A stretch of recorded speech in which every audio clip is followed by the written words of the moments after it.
నమస్తే మిత్రులారా, నేను మీ శ్రీనివాస్ చౌహాన్ అడ్వకేట్.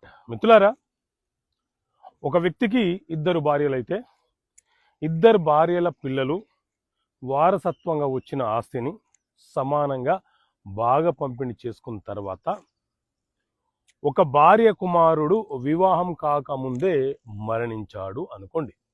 అప్పుడు అతని వాటా ఆస్తి ఏదైతే ఉందో అది ఎవరికి దక్కే అవకాశం ఉంటుంది. సో మిత్రులారా, మన దేశంలో హిందూ వారసత్వపు చట్టం 1956 అమలులో ఉన్నటువంటి చట్టం. ఈ చట్టంలో ఒక సిద్ధాంతం, ఒక ప్రిన్సిపల్ ఏముంటుంది అని అంటే ఫుల్ బ్లడ్ ఆఫ్ బ్లడ్ అనే సిద్ధాంతం ఉంటుంది. ఫుల్ బ్లడ్ అంటే ఏంటి అని అంటే తల్లిదండ్రులకు జన్మించిన పిల్లలను ఫుల్ బ్లడ్ అని అంటారు.